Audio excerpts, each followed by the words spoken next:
house where we had a mutual client, and he was a VA, or he's a veteran, and so he had a VA loan. And you did not go VA with him. Why? Tell me what happened with that. We did conventional for him. It was better fit for his circumstances. So isn't VA like zero down, or like why was it better? It's a controversial topic, I'm not gonna lie. So I'm a veteran mortgage advisor through the Veteran Lending Council, and I am in this Facebook group chat and everything, and it's like VA only, VA only, VA only. And it's not always in the best interest of the clients to do it that way. Okay. So in this particular case, in our client, he was putting well over 20% down, and this man was not a disabled veteran, so he did not have a disability rating, and so he was subject to what's called a funding fee with the VA, which is an additional fee on top of his mortgage that he would have had to pay. Well, with the conventional, he didn't have this funding fee.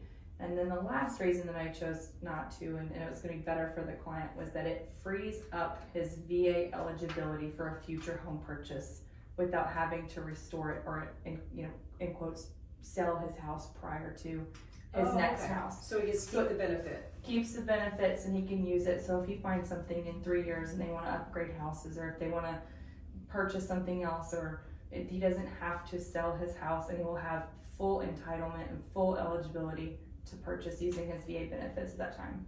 Okay, so how does that work with rates? Like, everybody thinks VA rates are way better. Are they always better, or it doesn't matter if they're more worried about their payment, or how does that? What do you think? So not always.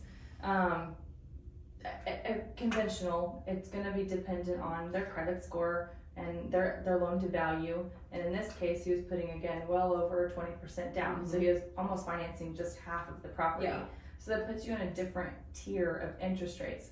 So whereas, yes, in theory, VA interest rates are a little bit lower as a government loan than a conventional, but as he, put so much down, there's a different tier and a different bracket. So interest rate was the same for him. Gotcha. So the same interest rate, he had the same payment essentially, but a little bit lower because he didn't have that funding fee that tacked on to his loan. So his payment was a little bit less.